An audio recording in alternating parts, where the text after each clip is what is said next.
The focus of this course will be on enterprise software engineering, which is how we go about engineering and re-engineering large-scale software systems, large-scale software services, and large-scale software organizations that support the operation and the evolution of an enterprise, which is itself large-scale. Because these software systems, software organizations, software services, as well as the enterprises in which they operate are complex, we will approach um, this study through frameworks, which are essentially systematic techniques for defining, understanding, and constructing these enterprise scale software systems. So, what are frameworks? So, frameworks are essentially systematic techniques for understanding or defining or constructing things. Um, so more formally, they are representations. Okay, so drawings are representations, models are representations. They're also principles, rules, for example, that must be followed for understanding whatever aspect the framework is supposed to address. And they're also techniques. So there are also tactics or strategies or algorithms or methodologies used to both illustrate as well as guide practice. So once you've represented a system using a framework, it can also serve as the documentation for that system. It can also serve as a way for designing a system or for modifying a system once it's been built. Hope that makes sense. And the final thing about a framework is there should also be capabilities within the framework for measuring performance.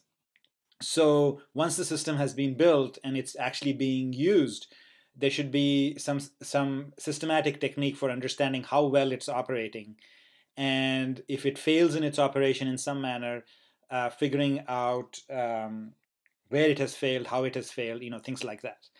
So frameworks are techniques to both define and frame the problem, as well as to define the solution, as well as to evaluate the solution to this problem.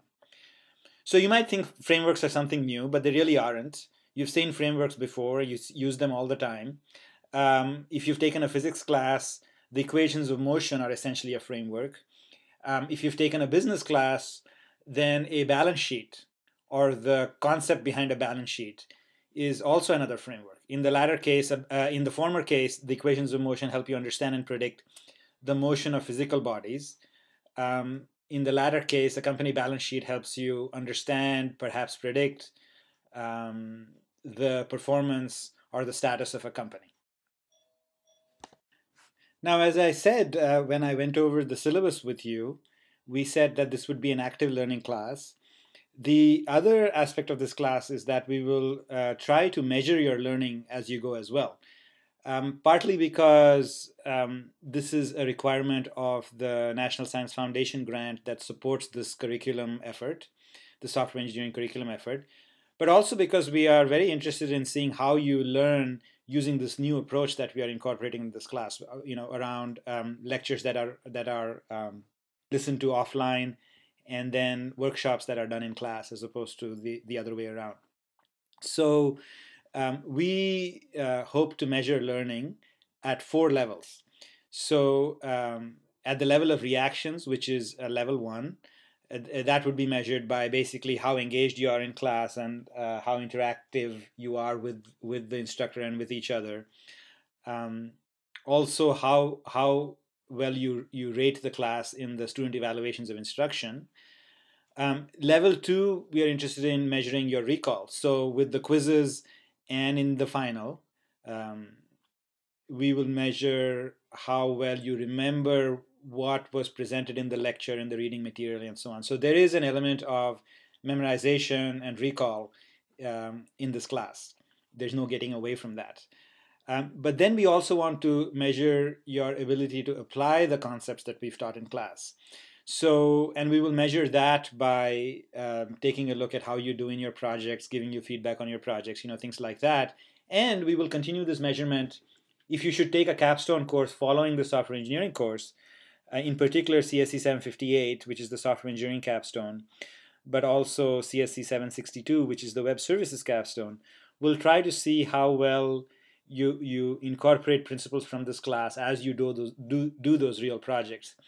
And in certain of the capstones, there will be students who would not have taken 757, but would be taking, say, 762 and so on directly without, this course. So we will try to see how much better or worse or differently folks who have taken 757 do in those capstone classes when compared with students who have not taken 757. Okay, and then the last level of measurement is what is known as transfer. So transfer is, let's say you've learned a bunch of principles or techniques in a class. How well you've understood them to the extent that you're now then able to customize these techniques or apply them in ways that weren't anticipated when you were taught these techniques. Whether you're able to improve on these techniques, things like that. And also, are you able to use these techniques to effect organizational change? So you're working for a company that, say, doesn't do agile development. You are able to bring in some of the techniques we use in this class to help them do agile development, but not just to do agile development, but actually create software that is better, that sells better, that performs better, that is more usable, things like that.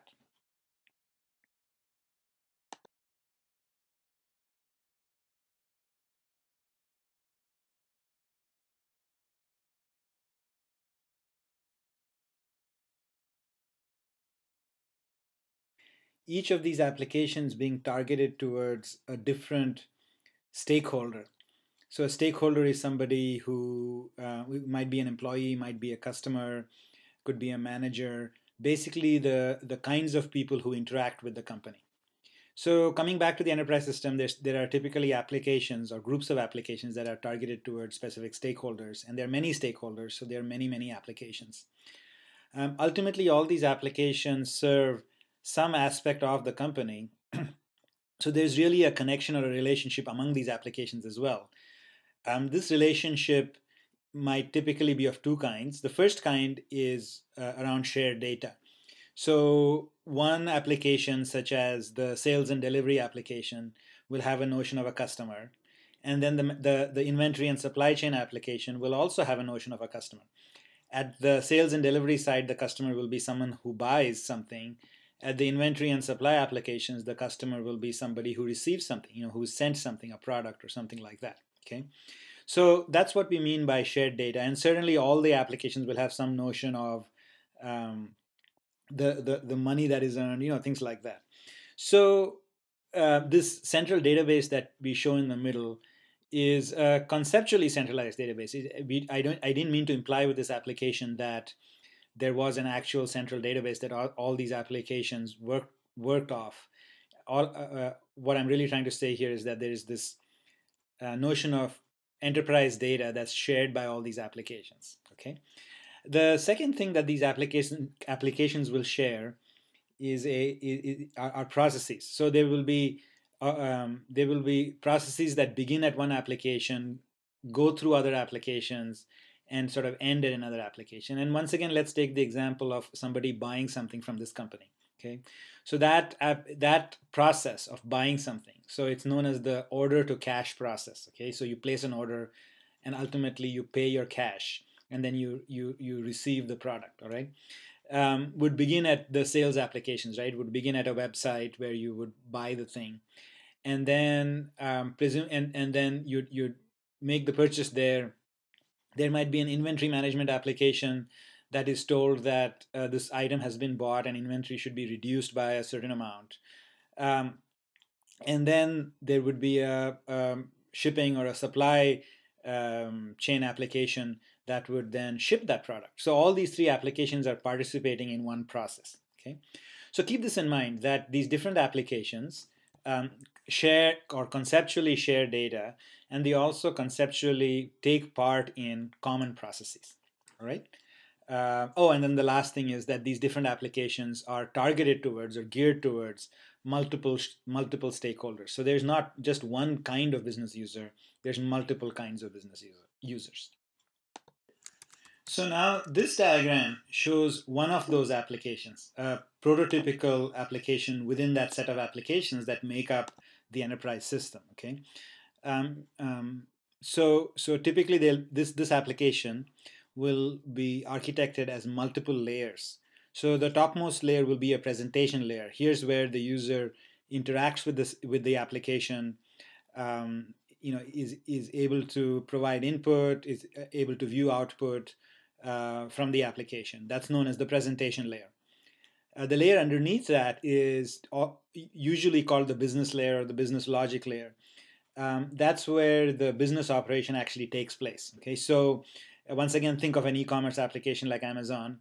The web page is the presentation layer, and then when you click on buy, on buy the product, the business logic layer is the one that executes the transaction of buying. All right. Now, in order to execute that transaction of buying, the business logic layer has to call a bunch of services, and a typical service it will call is a database service. Okay, so in order to update something in inventory, or either add or delete, or add dollars to an account, or if the transaction happens to be the modification of an item, then the making the change to that item, something like that. But there are other services that this business layer might call as well. So there might be a remote system, for example, the warehouse system, which has to be told to ship a product, in which case it's going to call the service of the warehouse system. So keep in mind that this business logic layer will then turn around and call multiple services: a database service, a remote warehouse service, a remote credit card service, whatever it might be. And these services are implemented in what is known as the service layer. Now, these services will call um, functions, if you will, in the entities that provide those services. So there might be a database, um, there might be a web server that implements these web server services. There might be what is known as a message broker that sends these messages out. Those would make up the final or fourth layer of the enterprise system. Now, these applications, of the kind that you saw on the previous slide, will be implemented using a variety of technologies. And typically, you can categorize or organize technologies um, according to the layer in which these technologies apply. Although some technologies will cross layers as well. Okay, so you can think of technologies that work at the presentation layer. So the technologies that work in the browsers or the desktop applications or the terminals. Typically, these would be technologies such as HTML or JavaScript, or Java applets or Flash. And then there is technology for the business logic layer. So ASP.NET, let's see what else, Java server pages, JSP pages, or servlets. These operate at the business logic layer. Then there are integration technologies whose role it is to combine or connect different systems. And these technologies are examples of these technologies are message brokers, enterprise service buses, things like that, right? Then there is technology to access databases and data sources, and you might have heard of ODBC or JDBC or ADO.NET. These are technologies used to access repositories, persistent repositories of data. Then there are management suites. So think of all these enterprise applications running on a whole collection of hardware. On the hardware might be operating systems. In fact, each actual machine, each physical machine might actually have multiple virtual machines, each of them running their own operating system, things like that. And you need an application that manages this collection of systems as a whole. So for example, if an upgrade needs to be made, a Linux upgrade needs to be made, you need to have a application that will that will upgrade all the Linux machines in your data center, as opposed to upgrading a few or having or forcing the user to upgrade each one of them manually. And it might do things like either all the systems get upgraded to the right version of Linux, or all the machines get backed out. And this would be an example of a management suite. Another example of a management application is something that monitors all the applications. So there's a data center administrator, if you will, who sits at his terminal or his dashboard, and he's able to see whether all the systems in his data center are actually working. And if one of them dies, he can click to that system and see what went wrong. Okay? And then finally, then there's the hardware. So and within the hardware, we include the networking infrastructure, your Ethernet, token ring, whatever that might be, as well as the actual servers with their own operating systems. So this slide talks about all the different technologies that fall into those different categories. So technologies that basically handle structured data. So XML is an example of that technology. Different technologies that handle the user interface or support the user interface. So HTML, Flash, and JavaScript. We talked about those. Technologies that basically support what is known as a rich client interface. So there the idea is, in an old style HTML page, every time you did something, the page got posted to the server and a new page got generated. Whereas with rich client technology, the same page stays and simply gets modified. So when you click on a list and the list expands, it's not as if a new page with the expanded list is shown. It is that the same page now shows an expanded list. And in order to do that, in this particular case, you might have to go fetch the data of the data for the list from the server. So rather than sending the whole page to the server, you send a little message that says, "Give me the items in the list," and the server sends back the items in the list, and it simply populates the list and expands on the browser itself. And a technology like that, and an example of a technology like that is Ajax, which is the open source version, and then there is Flex, which is the Adobe version of the same kind of technology. Then there is technologies for the server layers or the business logic layers, and we mentioned a few of them during the last slide. Servlets, Java Server Pages, Java Server Faces, ASP.NET. We mentioned, and then at the next level down, there are technologies that sort of abstract the database and present the database, which is a relational database, if you remember, tables with rows and columns, presents those as objects, and those technologies are called object relational mapping technologies. So Enterprise Java Beans or EJBs is an example of such a technology, of such an object relational mapping technology. Then there are technologies that provide connections to outside systems, and you might have heard of web services. You might have heard of technologies that connect systems within an enterprise, and those technologies are known as message brokers or the enterprise service bus. There are technologies that connect to these old systems like mainframes, and those are legacy integration technologies. Then there are technologies that allow you to run parallel programs on either supercomputers or parallel computers or on a network grid of computers. And then there are technologies that support mobile computing, so PDA and cell phones. So Windows Compact Edition or J2ME.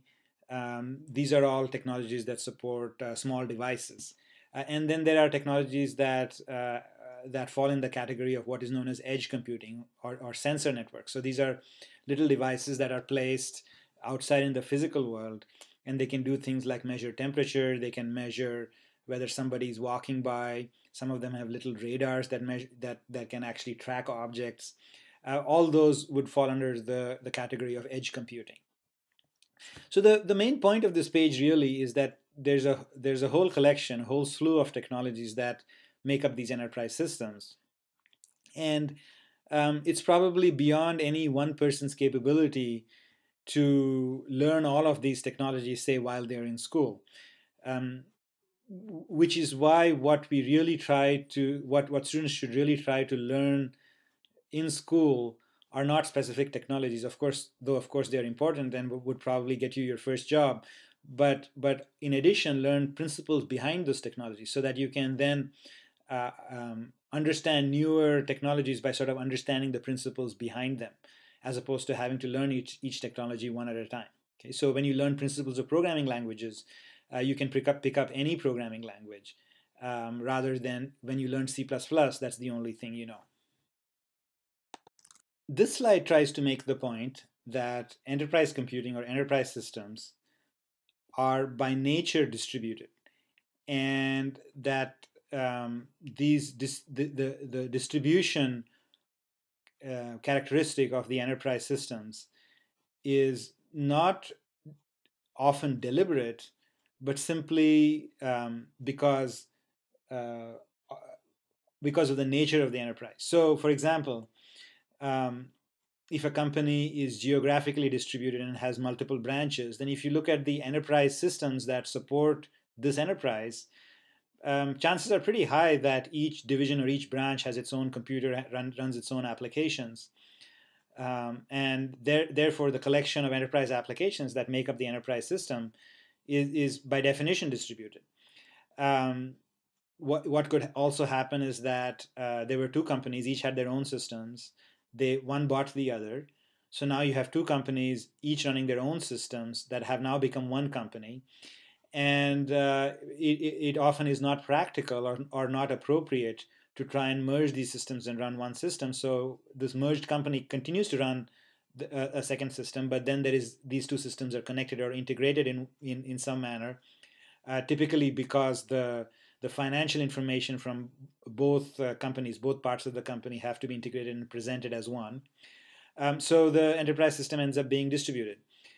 Distribution could be also caused because of the physical separation of people. So if you think of a PDA that's issued to a salesperson so that he can make sales calls and actually complete sales while out in the field, and he's given a PDA to do that, well, that sales application is going to be distributed.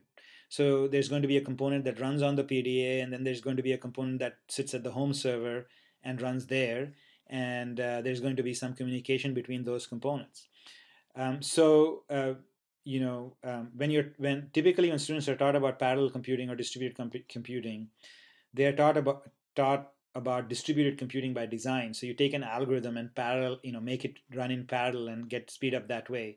And the point of this slide really is that deliberate design is typically not the reason why enterprise systems are distributed. It's simply because of their nature. They're just naturally distributed systems. And what distribution gives you or brings to the causes is complexity. So it isn't that you are just managing one single program. You're managing a collection of programs that are simultaneously running and collaborating with each other. Um, and any of these applications can fail. Any of these applications can interfere with the other. Things like that, and therefore this distribution essentially means more and more complexity. So the secondary reason why enterprise computing or enterprise systems, why enterprise computing is distributed and why enterprise systems are distributed systems, the secondary reason is the computer science reason, which is when you have multiple computers, you can harness unused computational cycles. So you can break a problem into multiple parts, and you can solve each part simultaneously on a set of parallel machines. Um, Once again, this might happen for specific applications. You might take an insurance actuarial application and run it on a parallel computer and parallelize it that way. But typically, just keep in mind that enterprise systems end up getting distributed not because of design, but because of evolution.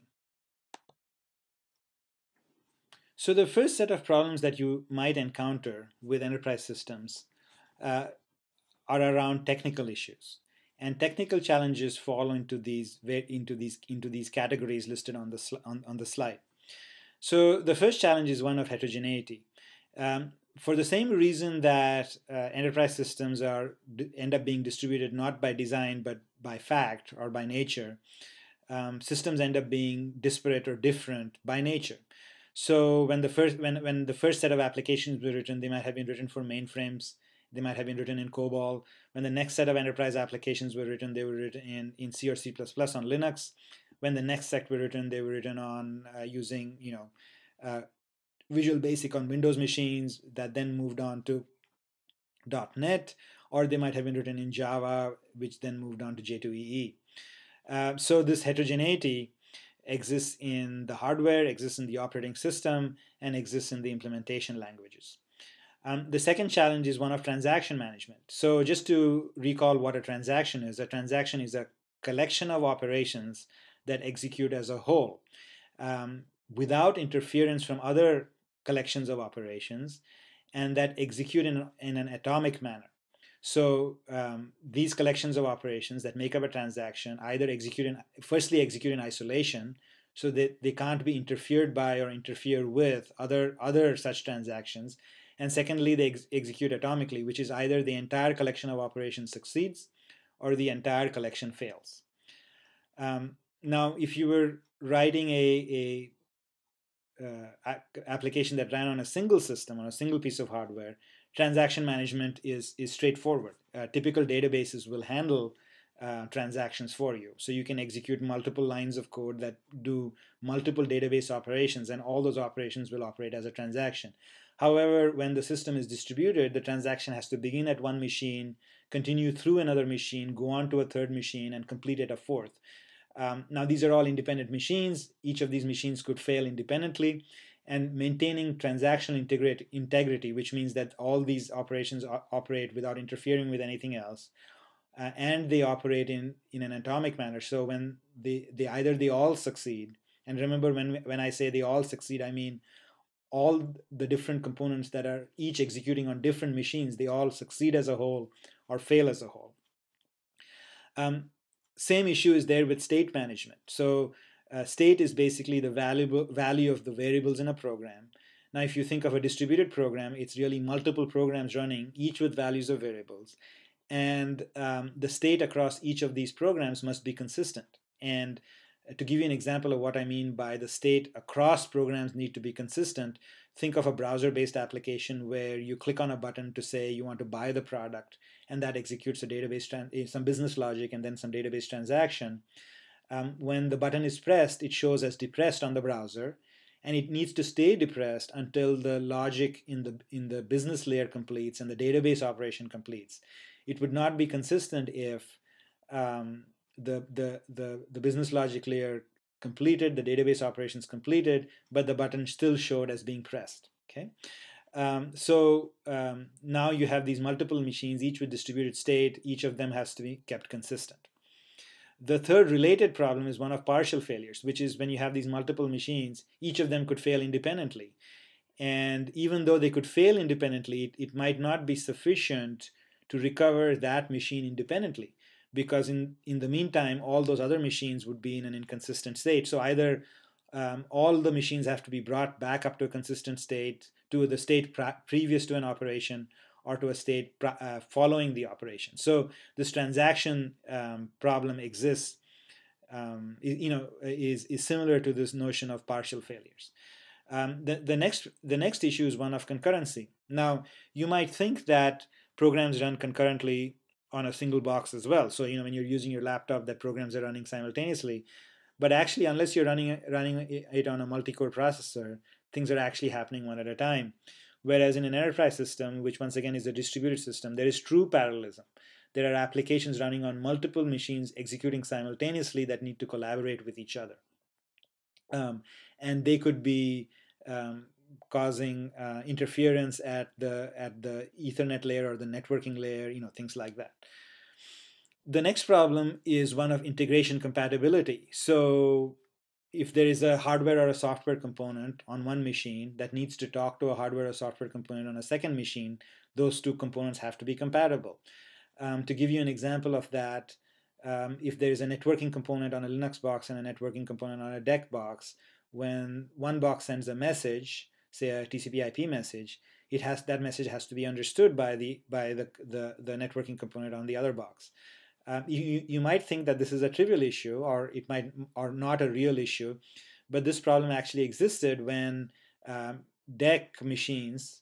DEC used to be a company that was very, very famous, but then was purchased by pretty much went bankrupt. Represented numbers, they would store it with the most significant bit to the left, whereas when on Linux machines, the most significant bit of a word or a byte was to the right. So when a message was sent, the number that was sent was not the number that was received. So you had to do things like only send strings. You couldn't send integers or floating point numbers and so on across the network. Security becomes an issue. So now when you have all these multiple machines, each being geographically distributed, you have multiple points of vulnerability. So if you have two machines talking to another, so if you have a Linux box, once again, talking to a DEC box, and the Linux box has been correctly patched and is completely secure. However, the DEC box has not been properly patched and is not secure. Well, somebody could break into the DEC box and then execute operations on the Linux machine by spoofing some kind of by spoofing an authorized role. And then finally, the issue is one of the technical issue is one of integrated management, and we touched upon that earlier when we talked about management suites. Here, the idea is that all the machines in the enterprise system need to be managed as a whole. So, for example, all the Linux machines need to be upgraded to the new version of Linux almost as one transaction. You need to be able to monitor all the machines. If one machine goes down and it happens to be an important machine, you need to be able to take out all the dependent machines as well and then bring them back up as a whole. Things like that. You might think that with new technologies that these technical challenges have been solved or become easier to solve. And the answer is that they actually haven't. They have become harder to solve. The reason is that the newer technologies actually support heterogeneity and loose coupling. That is sort of the intent behind these technologies. So to give an example of that, you know that from within a program you can call a function.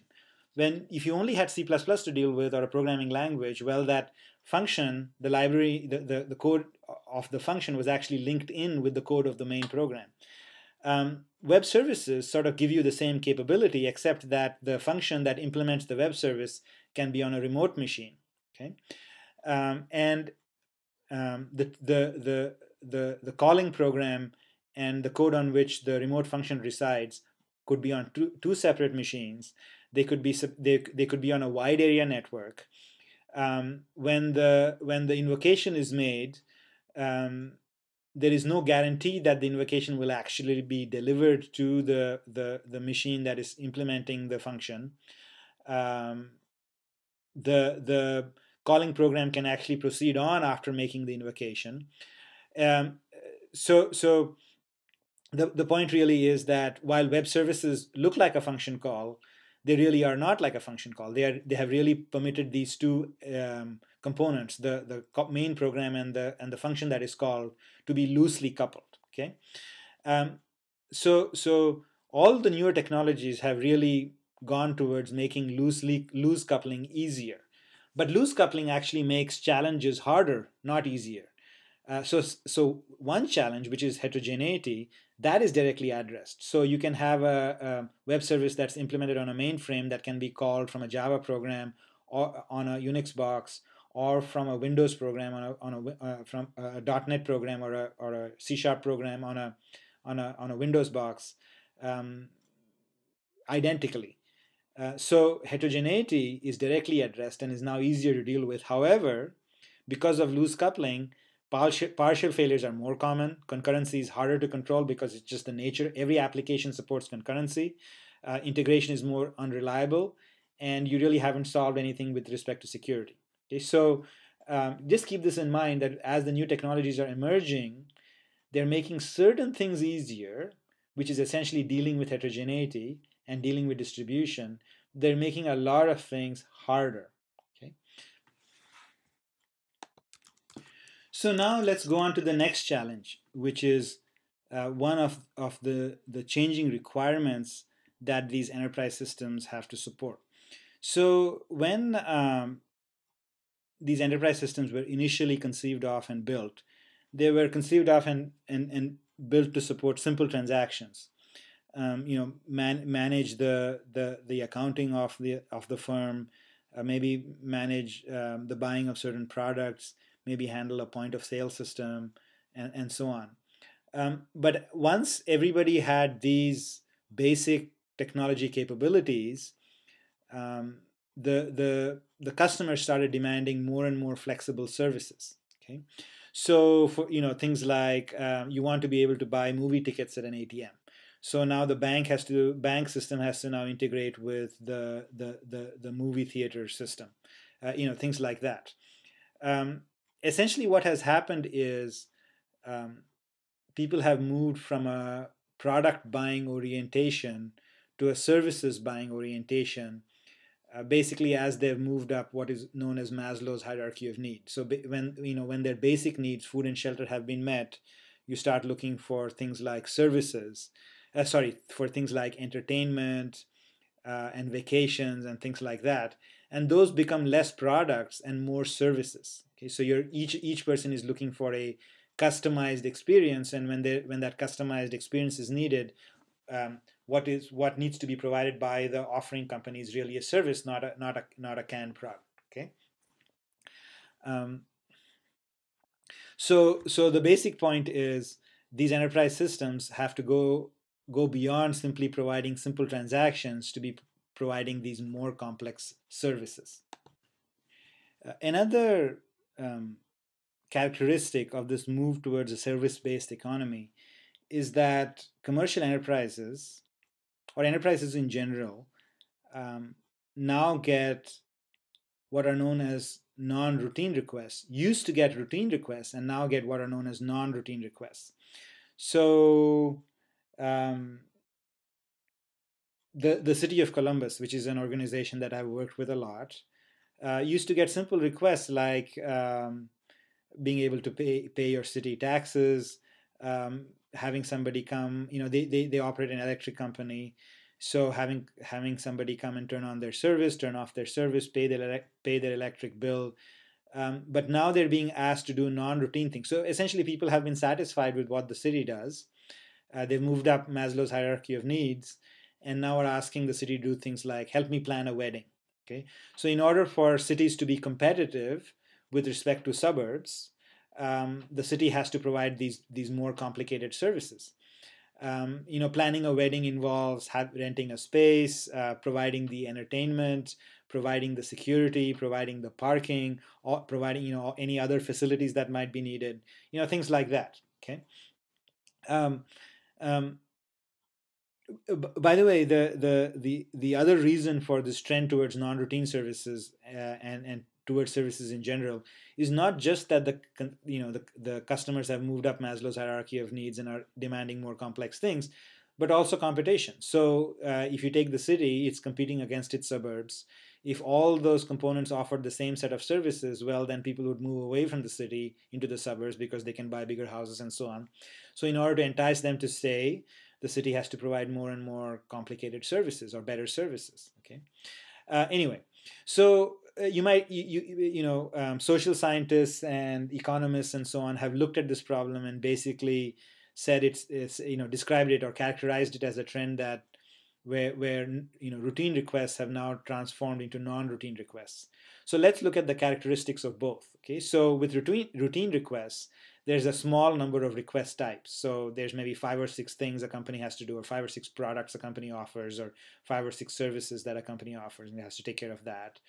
Um, the processing of these requests is known. So when McDonald's gets an order for a Big Mac, it knows how to make a Big Mac. Okay, in most cases the demand is known. So I don't know if you ever bought anything at Buckeye Mart, but one of the days I was there, I noticed that they were counting how many sandwiches of each type they'd sold during a day, and apparently they keep a record of all the different types of sandwiches and how many they've sold every day, and they use that to um, buy that number of sandwiches for that same day next year. So on February 15th of 2009, if 2,000 vegetarian sandwiches were sold, then they expect to sell 2,000 vegetarian sandwiches on February 15th, 2010.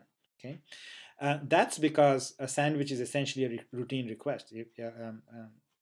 And by counting what has happened in the past, you can often predict what will happen in the future. Okay, so the demand is known. Related to the routine processing, the process flow is known. So if somebody had to sell a sandwich, you know exactly what steps it has to go through. Okay, also the capabilities to sell that sandwich are known. So you can bring somebody new on board and you can train them to do the exact set of activities necessary to sell a sandwich or to perform that routine request. Okay, and in most cases, you know the availability of these capabilities. So you know that if you hire a person of a certain type, they will come with these capabilities, or else you know that there are so many people with these set of capabilities available in the labor market. Okay. Now with non-routine requests, everything changes because you don't know what to anticipate. You don't know what to expect from the customer. Okay, so there is uncertainty. There is competitive pressure because you think that somebody else might be able to service that non-routine request better than you, but you don't know how. There's requirements uncertainty, so you don't know what is really expected out of that service. There could be a large number of request types. So if you try to categorize each non-routine request, you might get to a huge number of different requests. Okay, the processing is unknown, so it's non-routine. You don't know how many of those you're going to get, so the demand is unknown. You don't know how to manage such a project. You don't know the process flow. You don't know what transactions to execute. You don't know what capabilities to have in the people who provide those services. Okay, so to contrast McDonald's with a high-end restaurant, you don't quite know what capabilities a waiter in a high-end restaurant must have. Um, you want to have capabilities such as a good presence as opposed to being a reliable worker. Okay, and the notion of a good presence is harder to quantify than the notion of a reliable worker. Okay, you don't know how to sequence the transactions. You don't know how many people with those advanced capabilities are available. And then this last thing is one that I call virtualization and delayed binding, which is you don't know which resource to apply to do something um, prior to the request actually being understood. Okay, so so for example, if you're at a high-end restaurant and then somebody orders food, they might have a dietary restriction that requires that they eat kosher food. So, but until they've made that aspect of the request known, you might not know which cook to assign to making the dish for that person. Okay, um, so you want to delay the binding of the actual resource to the task as late as possible until you've understood as much as possible about the request. Okay, so when organizations move from routine to non-routine requests, essentially it means that complexity has increased, and essentially this means that the organization has to quote unquote embrace variation as opposed to standardizing on a set of processes. Coming back to the challenges with respect to requirements that these enterprise systems now have to face, companies are now being forced to innovate not around products but around services. Okay, and the reason they've been forced to innovate around services is because um, innovation around products can now, thanks to globally equal knowledge with respect to say science or engineering, any product that's made in say the US can be easily replicated or copied in some other country. Can be say England or Europe or China or India. Okay, because everybody is now equally capable to make in making products, and you can see that with automobiles. Okay, so cars that are made in the US are uh, only as good as cars that are made in Europe, and cars that are made in Japan, China, and India now as almost you know are as good or close to as good as cars made anywhere else in the world. Okay, so because of this, and also it is not expensive to build a car in China or India, where the cost of material and the cost of labor is cheaper, and ship it to the US, because essentially the friction of having to ship it from the from a remote location to close to you, those costs are essentially being eliminated because of the low cost of energy. Of course, as oil prices go up and so on, that will change. But right now, there is only a small incremental cost of building something somewhere far away and then bringing it to where it needs to be sold. So companies can't really succeed by innovating on products. So they have to sort of innovate around services. That's the hypothesis. That's the hypothesis anyway. So what does innovation around services mean? In order to understand that, you've got to understand the characteristics of services. Okay, and that's what we list here. So high variation among transactions, continued negotiation during service delivery, little cost amortization, oscillation around satisfaction, high touch requirement, decisions made on secondary factors, must be delivered at the point of the need, and local presence is an advantage. These are all characteristics of the services. And we will describe them in detail in the next audio segment.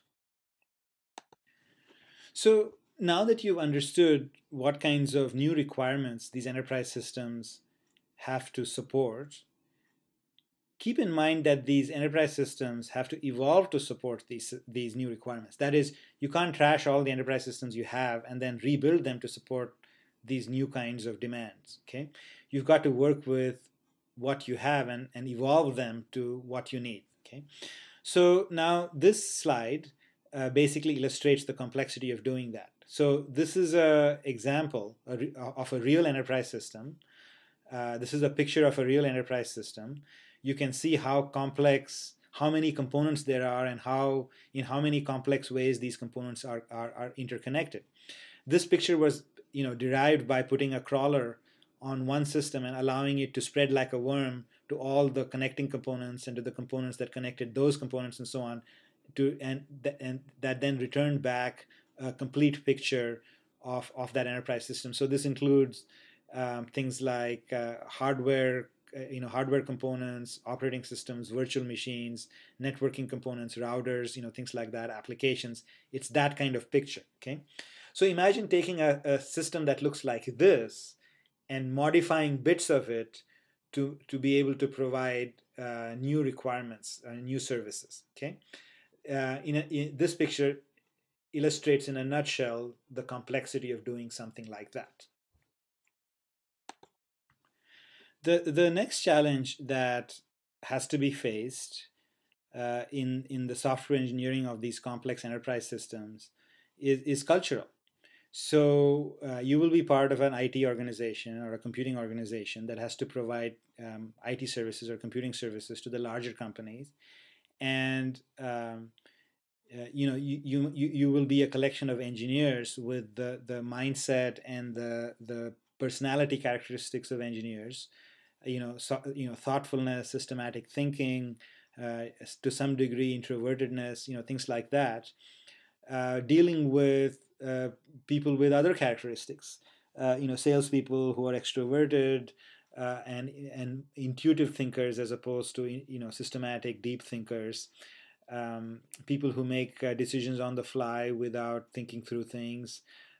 People who use different vocabulary, who don't understand the vocabulary you are using, don't understand things like Ethernet or .NET or JSP pages or EJBs, things like that. So there will be cultural issues that you have to overcome when you try to understand and build and change these enterprise systems. And then there are fiscal challenges. So because IT has become such a large component of any company's investment, um, companies are looking at their IT or computing costs and trying to reduce them.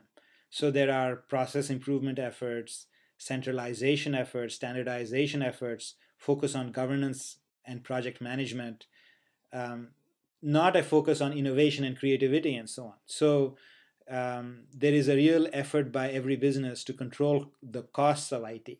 Okay, so so because of that, it's quite possible that an IT organization within an enterprise feels stifled and not allowed to create.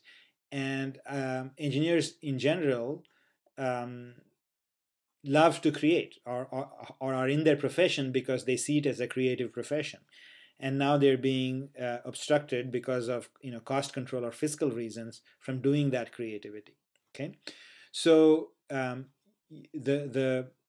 so this is both a cultural problem as well as a business problem, and so you as software engineers will have to overcome that. And so we finally come to the agenda for this course. So we talked about what enterprise systems are and what the challenges are of these enterprise systems. Um, and the agenda for this course is basically to study frameworks and apply frameworks that address these various aspects that we covered. So frameworks for business analysis, frameworks for alignment of IT with the business, frameworks for understanding requirements, or rather collecting requirements, and then frameworks for understanding these requirements and understanding what kind of solution has to be delivered, and then frameworks for managing these large IT projects, frameworks for architecting large systems, frameworks for designing systems, and then frameworks for deploying and maintaining and running these systems. And not only just understanding each of these frameworks in isolation, but understanding how to put these frameworks together to achieve a particular system goal and therefore achieve a certain business goal.